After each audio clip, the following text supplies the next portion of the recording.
महाभारत काल में पृथ्वी पर सबसे वीर योद्धाओं का मैं आज जिक्र करने जा रहा हूं। सर्वप्रथम अश्वत्थामा, जिसे भगवान शिव का वरदान था, लेकिन अश्वत्थामा के माथे पर एक दिव्य मणि थी जो अश्वत्थामा को सदैव पराजय और रोगों से आजीवन दूर रखती थी। अश्वत्थामा के पास मणि होने के कारण पांडवों में खलबली मची हुई थी। अश्वत्थामा अकेला ही पांडवों की सेना के लिए भारी था। इस कारण भगवान श्री कृष्ण ने अश्वत्थामा को पराजित करने के लिए एक योजना बनाई।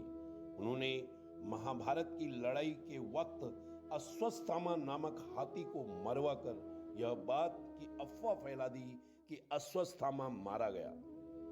यह बात सुनकर अश्वत्थामा के पिता द्रोणाचार्य जीते ही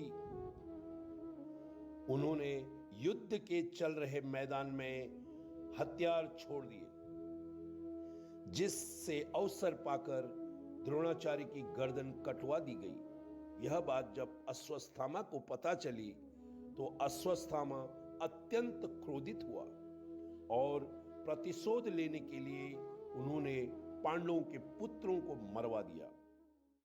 जब अपना प्रतिशोध लेने के लिए अश्वत्थामा ने अर्जुन के पत्नी के कोख में पल रहे बच्चे को मारने के लिए ब्रह्मास्त्र उठाया, भगवान श्री कृष्ण बड़े ही क्रोधित हुए और भगवान श्री कृष्ण ने अश्वत्थामा के माथे से मणि निकालकर अश्वत्थामा को चिरकाल तक भटकने का श्राप दे दिया, जिस कारण से अश्वत्थामा लगभग 5,500 वर्षों से पृथ्वी पर जिंदा भटक रहे हैं। अस्सीरगढ़ के किले के पास गुप्त रूप से घूम रहे हैं, पृथ्वी पर भटक रहे हैं, जो आज भी जिंदे हैं।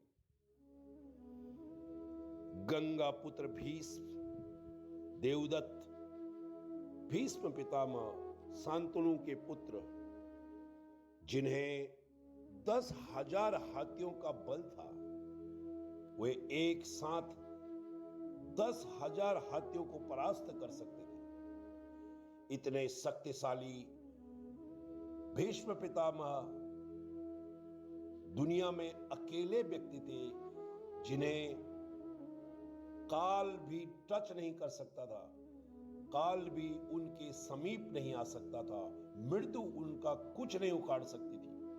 उन्हें इच्छा शक्ति मृत्यु का वरदान था, जब वो चाहते तब मर सकते थे।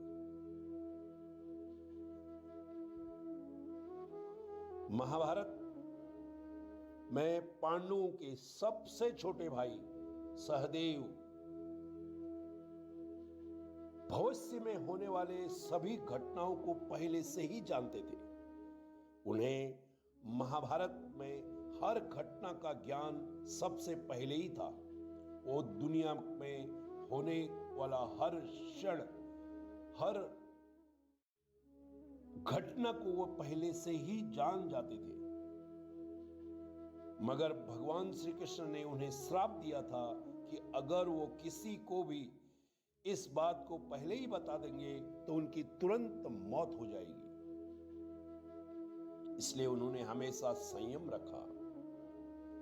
संजय, महर्षि वेद व्यास जी ने संजय को दिव्य दृष्टि प्रदान की थी।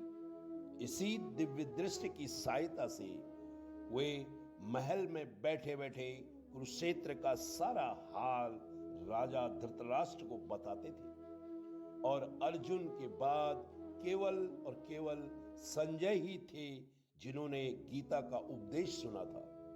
साथ ही अर्जुन सहित इन्होंने भी भगवान श्री कृष्ण के दुर्लभ विश्व स्वरूप का दर्शन किया था। बर्बरीक महाभारत काल के सर्वश्रेष्ठ धनुर्धर थे। कहते हैं कि पूरे महाभारत युद्ध को खत्म करने के लिए केवल बर्बरीक का एक बाण ही काफी था।